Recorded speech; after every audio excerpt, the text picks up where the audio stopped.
Actors, we've all got issues, so let's talk about them. I'm your host, Juan Ayala, and this is Actors with Issues.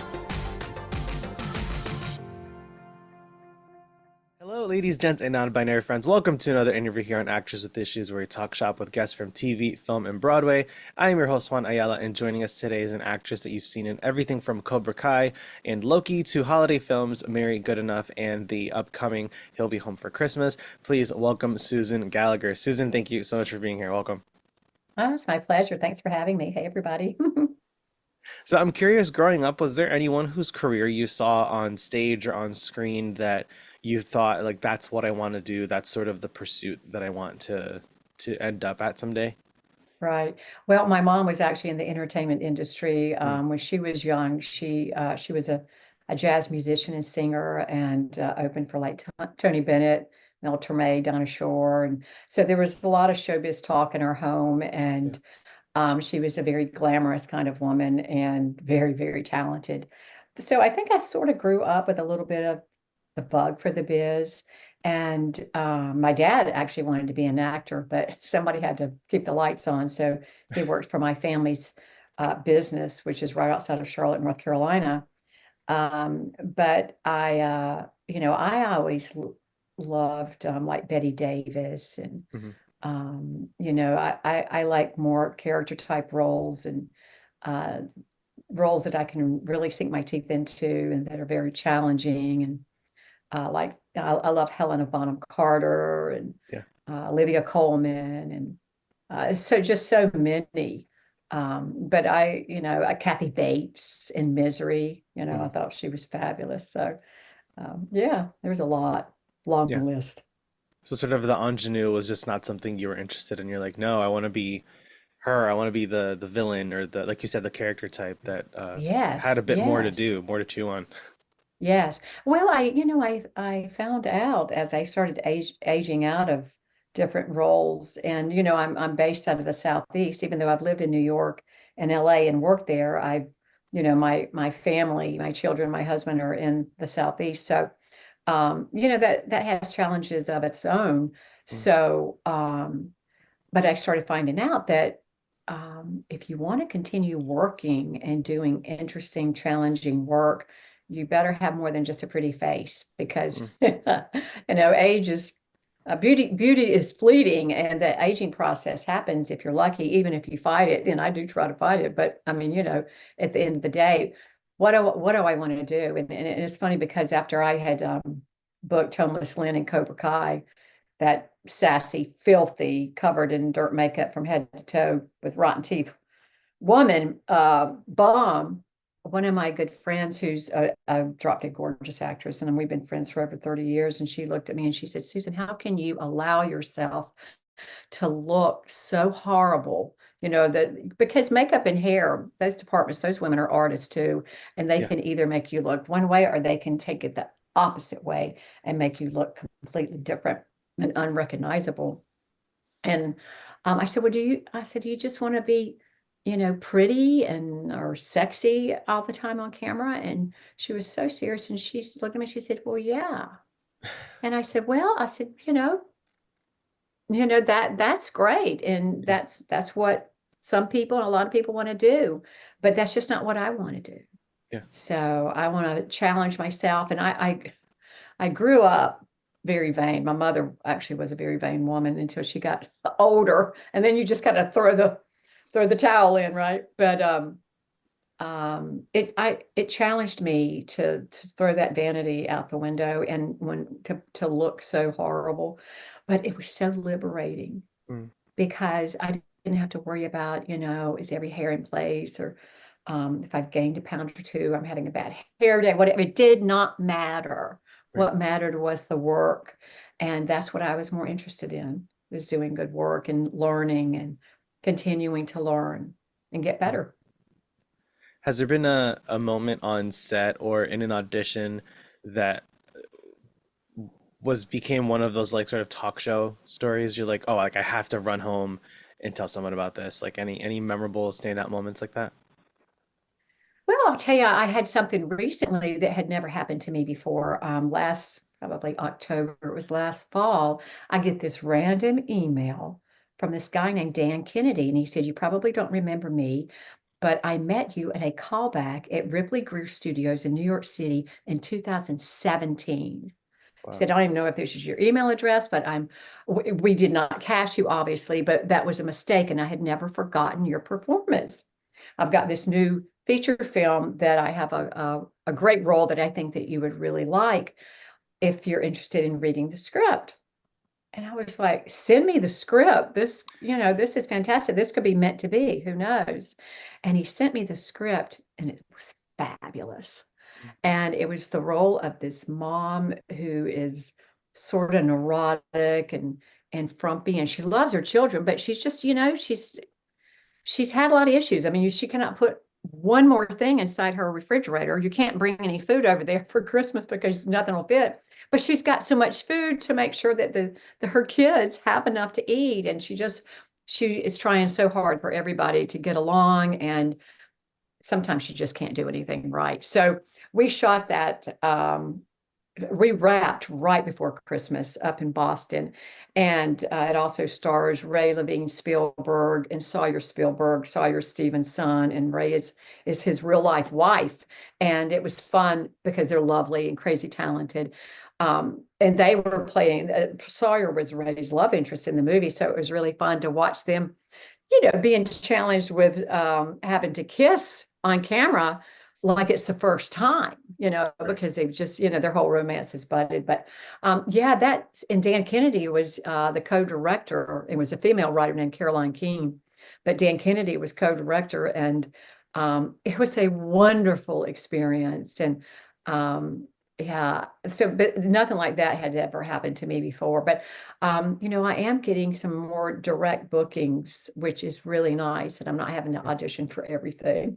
Yeah. Direct bookings from people that I had worked with in the past, maybe done a short film of theirs, and they're really talented. And one went to Tribeca, and I did an indie project, low budget, that premiered at Sundance. I got to visit Sundance a couple of years ago. So I kind of go at things differently than the traditional way of just waiting for your agent to get you an audition. I don't Yeah. wait. Yeah. Yeah. I mean, that's the goal, isn't it? It's to sort of, be able to um, become self-reliant and allow, your relationships to sort of do the work Right. for you. I That, would like for my agents to be better connected, but I don't have an agent. I had an LA agent for, about 15 years, and I used to go out for pilot season every year. But he was old school, and if I'm not there, then he wouldn't submit me. So I right. need better representation to be submitted out there. But so I really cannot wait around, to Yeah. have a career based in the Southeast. Right. Yeah. Yeah. And with such a varied career, I mean, you've done film and television, you've had these roles in shows like Cobra Kai and in the Marvel universe and the DC universe with Yeah. the sadly short-lived Naomi. I loved that Right. show. I was so sad it I know. went. It's And crazy, right? there's been that whole revamp of the CW, but have there been moments in between bookings during the in between sort of like those peaks and valleys that there were moments of self-doubt or anxiety that you've overcome and that you've dealt with? All the time, yeah. Especially, what happened with me is even though I've been doing this for over 30 years, the first 20 years, I just worked at it part-time because I was raising my kids, Caroline and Bo. And I don't regret one minute of that because they were my priority. And I have great kids and a great relationship with both of them. But finally, when my youngest, Bo, went to college, um, I moved to New York basically, and I started really getting serious and studying with a renowned acting teacher named Zena Jasper, who became my mentor. And she died last June, but she didn't have any children, so I inherited her love, which is her 11-year-old poodle, who's right here because Oh, he has separation anxiety with me. But she changed my life and mm, taught me. Um, just to be more open and to open my heart because I would do a fine job, I'd do a nice job, but I was not completely in the scene. I was not all in because I always held back that little tiny bit, probably because of some kind of insecurity or fear of being completely vulnerable. And she loved me and mentored me until I was able to trust her because she affirmed me so much. She was like, "You should be doing this. You can do this."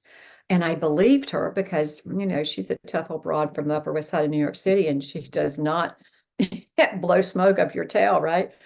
So we worked really, really hard for a number of years, and I would book jobs, and with each job you get more confidence. But I mean, still, I mean, it's a head psych in this business, and when you're working, you're feeling great. But then, especially in the Southeast, there could be long periods of time in between.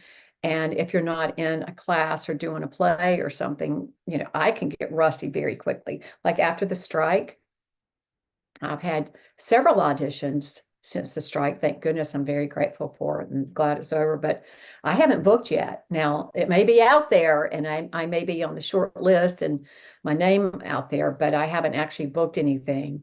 So I'm due, but when you don't, you're like, okay, what have I forgotten how to do this or what? But you just have to take the good with the bad and have a life. I mean, acting is a huge part of my life, and acting is my passion, but I also produce and have a life, you know, balance it out a little bit. Yeah. And Yeah. so sort of speaking of with your production company, Little Red Productions, which you started some time ago, what was the motivation behind getting involved in producing and not just being in front of the camera, but also being involved in like the development process and Right. behind the That's scenes? a great question. Thanks for asking. But back in 2014, when I was aging out of so many different categories and roles and stuff, I just got tired of waiting for the phone to ring. And some of my friends were, doing short films of their own, and they had, graduated from NYU or Southern Cal. And I finally got to the point where I was comfortable enough within my own skin that I wasn't afraid to fail. So I really had nothing to lose, and I wanted to learn producing. And, so that's where it started. And my goal has always been to try to get better with each film. And I've pretty much done that. And I'm in a collaboration with a buddy of mine, working on a script called My Mother the Madam. And that's going to be probably well, it's definitely going to be my biggest budget that I have ever tried to attempt. Mm. So probably on Lifetime Channel or Hulu or something like that is our goal. And we have a fantastic cast and a great story. So I'm very excited about that. So that keeps me busy and keeps me sane in between the jobs, the real acting jobs. Sort of going back to something you mentioned before about sort of like getting rusty. It's funny because, during the strike, there were basically no auditions coming in for actors, and for myself, when I got a new rep like sort of right after the strike ended. So Okay. when I got like that first audition, I was sort of like, wait, how did I set up my lights before? Like I, it's been like Right, 6 months. right. I know, it's crazy. But Yeah. now we did shoot Mary Good Enough, and that's the name of the film that I did with the Spielberg kids. It's a Christmas movie, but it's about a real family with real issues, and it's a Mm. dark comedy with heart. And it's on VOD, so I encourage everybody to check out Mary Good Enough. Instead of Yeah. Merry Christmas, it's Mary Good Enough. And it'll make you laugh. It might make you cry a little bit too, but it's great. It's really well done. And then before we get off, I wanted to mention too, but what I was saying is we shot that towards the end of the strike, but we had a waiver that they had Okay. applied for Yeah. months and months in advance because it takes so long because it was already in like it was already in the making and already in the process. So we were very grateful that we were able to do that. But I'm in another movie called Fast Charlie. Mhm. It stars Pierce Brosnan, 007, Yeah. and the late great James Caan. So I'm real proud to be a part of that, and that's on VOD also. Um, so yeah, I've got a couple other things coming up, and hope it's going to be a great year. And is there any of those upcoming projects that you can talk about that aren't sort of under wraps too much? Well, yeah, the He'll Be Home for Christmas. We're Mm. shooting up in the Boston, Baltimore area. supposedly in the end of February and the beginning of March. They had like 16 inches of snow last week, and Oof. but it's a really cute story about a family, and I can't give too many details away, um, but it is going to star David Lansbury, Angela Lansbury's nephew, and I actually worked with him on another show that this same creator did called Pickleball is Life. It was a comedy. It was hilarious. Mhm. And I played this outrageous evangelical Christian woman who is a diehard competitor and will do anything to win. And Seth Chitwood was a creator of that. And so he cast me in this Christmas movie along with David Lansbury, who's brilliant and just such a great guy. So yeah, we're looking forward to that. And then I've booked a role that's based on a true story called Rain Went Away, Mhm. about this woman named Rain, who was the youngest of, I think, three daughters from this very southern wealthy ranching family in Georgia. And she develops early onset Alzheimer's. And I've been booked as to play her. Or so I'm really honored because Mhm. the oldest sister um, wrote it, and it's also about spousal abuse because they were having to get involved to protect her from her husband as her disease progressed, and it was aggravating her disease terribly because of the effects of his abuse. But yeah, we're hoping to finalize all the funding, and they're working on casting the other parts right now, and got some people very interested. So I'm looking forward to that. Mhm. I think I've played a woman with Alzheimer's before, and he saw my short film where I did play that Alzheimer patient, and um, I just would love to be able to bring some truth and be part of that project. That's such a, subject and experience that so many people have gone through. Sadly, it's something that Right. um, not a lot of things shine light on either of those. Yeah. Whether it is, Alzheimer's or abuse of that level. So that's great Yes. that there is this sort of project that's highlighting both of those and I know, how because we sadly just they're don't intertwined. realize, Yeah. yeah, we don't realize the amount of abuse that goes on, because caretaker compassion, and I mean caretaker fatigue is a real thing. And my husband has Parkinson's, so I can certainly relate to that. Mhm. And you have to have support, or you could lose it. And if you tend to be an aggressive, or a manipulative person anyway, it could be a very dangerous situation for somebody. Yeah. Awesome. Well, Susan, thank you so much for taking the time to chat with us today and for sharing so much with us as well. And I mean, if you'd like to come back, by all means, open door. We always welcome our guests back to chat about anything Great. they've got coming up. Yeah, but thank you so much. Great. And everybody can follow me on Instagram. It's I am Susan Gallagher, and Facebook is Susan Gallagher Official. Thank you Awesome. so much. Thank you. Thanks for joining us. Be sure to subscribe to Actors with Issues on Spotify, Apple Podcasts, or wherever you get your podcasts, and visit our YouTube channel for full video interviews. Actors with Issues is executive produced and hosted by Juan Ayala. See you next time.